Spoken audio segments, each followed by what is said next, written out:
पाकिस्तान में हाईजैक हुई ट्रेन के पैसेंजर्स ने सुनाई अपबीती। फर्श पर सांस रोककर लेटे रहे बलूच लड़ाके लोगों को उठा ले जाते, गोली मार देते। पाकिस्तान के बलूचिस्तान में हाईजैक हुई ट्रेन से रेस्क्यू किए गए बंधकों ने हाईजैक के 30 घंटों का हाल बताया। उन्होंने बताया कि कैसे हथियारबंद लड़ाके ट्रेन में घुसे और लोगों को मारना शुरू किया। कैसे लोग ट्रेन के फर्श पर 27 घंटे तक सांस रोककर लेटे रहे। बुरी तरह घायल हुए ट्रेन के ड्राइवर अमजद ने बताया कि लड़ाकों ने ट्रेन के इंजन के पास एक विस्फोटक ब्लास्ट किया, जिससे बोगियां पटरी से उतर गई। जैसे ट्रेन रुकी, बलूचिस्तान लिबरेशन आर्मी ब्ला के लड़ाकों ने हमला कर दिया। लड़ाके ट्रेन की खिड़कियां तोड़कर ट्रेन में दाखिल हुए। दरअसल मंगलवार को क्वेटा से पेशावर जा रही जाफर एक्सप्रेस को हथियारबंद बलूच लड़ाकों ने हाईजैक किया था। ट्रेन में 440 पैसेंजर्स थे। पाकिस्तानी सेना के साथ चली मुठभेड़ में 21 नागरिक और 4 सुरक्षाबल मारे गए, जबकि सभी 33 लड़कों को मार गिराया गया। बलूच लड़ाकों ने लोगों को चुन चुन कर मारा। ट्रेन से रेस्क्यू किए गए लोगों ने ये भी बताया कि हमलावरों ने लोगों को उनके पैदा होने के इलाके के आधार पर अलग किया। एक पैसेंजर अरसलान यूसुफ ने बताया कि बलूच लड़ाके कभी कभी सैनिकों को ले जाते और उन्हें मार डालते। कभी वे किसी खास पैसेंजर को निशाना बनाते। अगर उन्हें किसी से कोई नाराजगी होती तो वे उसे मौके पर ही मार डालते। एक अन्य पैसेंजर महबूब अहमद को कई गोलियां लगीं। उन्होंने बताया कि कैसे कुछ बंधकों ने भागने की कोशिश की। हम 2 बार कोशिश की, कुछ लोग भागने में सफल गए, लेकिन लड़ाकों ने ओपन फायर कर दिया, जिसमें कई लोगों की मौत हो गई। एक अन्य बंधक को मोहम्मद तनवीर ने बताया कि उन्हें जिंदा रहने के लिए सिर्फ पानी दिया।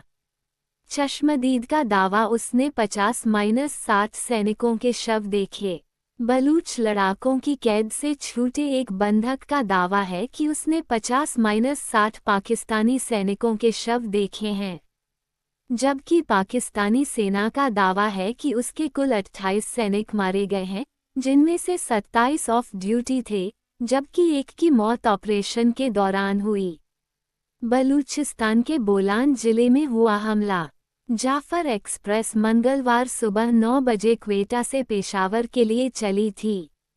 इसके सिबी पहुंचने का टाइम 1:30 बजे था। इससे पहले ही दोपहर करीब 1 बजे बलूचिस्तान के बोलान जिले के माशकाफ इलाके में बलूच लिबरेशन आर्मी ने गुडालार और पीरू कुनरी के बीच इस हमले को अंजाम दिया। ये पहाड़ी इलाका है जहां 17 सुरंगें हैं।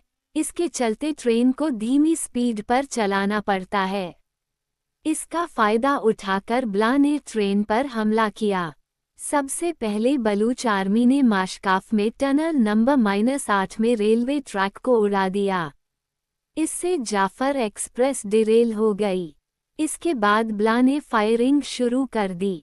फायरिंग में ट्रेन का ड्राइवर भी घायल हुआ। इस ट्रेन में सुरक्षा बल, पुलिस और इसी के एजेंट सफर कर रहे थे। सभी पंजाब जा रहे थे। इन्होंने ब्ला के हमले का जवाब दिया, लेकिन ब्ला ने ट्रेन पर कब्जा कर लिया। इस दौरान कई सुरक्षाकर्मी मारे गए। घटना की जानकारी मिलने पर पाकिस्तान आर्मी ने ब्ला पर जमीनी फायरिंग की और हवा से बम भी बरसाए, लेकिन ब्ला लड़ाकों ने किसी तरह आर्मी के जमीनी ऑपरेशन को रोक दिया। पिछले साल 25 और 26 अगस्त 2024 की आधी रात ब्ला ने इस ट्रेन के रूट में कोलपुर और माच के बीच एक ब्रिज को उड़ा दिया था। इसके चलते ट्रेन की सर्विस रोक दी गई थी। 11 अक्टूबर 2024 से ट्रेन सर्विस फिर से शुरू हो गई थी। बलूचिस्तान लिबरेशन आर्मी क्या है? बलूचिस्तान में कई लोगों का मानना है कि भारत पाकिस्तान बंटवारे के बाद वे एक आज़ाद देश के तौर पर रहना चाहते थे, लेकिन बिना उनकी मर्जी से उन्हें पाकिस्तान में शामिल कर दिया गया था। इस वजह से बलूचिस्तान में सेना और लोगों का संघर्ष आज भी जारी है। ब्ला की प्रमुख मांग पाकिस्तान से अलग होकर बलूचिस्तान देश का गठन करना है। बलूचिस्तान में आज़ादी की मांग करने वाले कई संगठन हैं।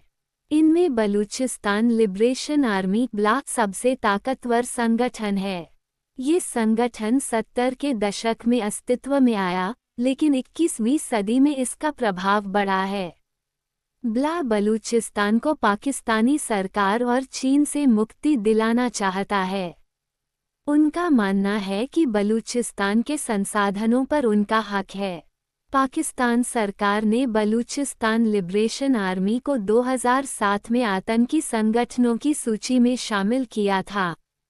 ग्लोबल टेररिज्म इंडेक्स में पाकिस्तान दूसरे नंबर पर। सिडनी स्थित Institute for Economics and Peace की तरफ से जारी वैश्विक आतंकवाद सूचकांक (GTI) रिपोर्ट 2025 में पाकिस्तान को दुनिया में दूसरा सबसे ज्यादा आतंक प्रभावित देश बताया गया था।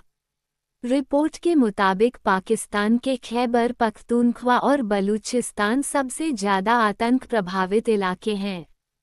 देश भर की कुल आतंकी घटनाओं में से 90% इसी इलाके में हुई। रिपोर्ट में तहरीक-ए-तालिबान पाकिस्तान को लगातार दूसरे साल पाकिस्तान का सबसे खतरनाक आतंकवादी संगठन बताया गया। 2024 में इस ग्रुप ने 482 हमले किए, जिसकी वजह से 558 मौतें हुई थीं, जो 2023 के मुकाबले 91% ज़्यादा हैं।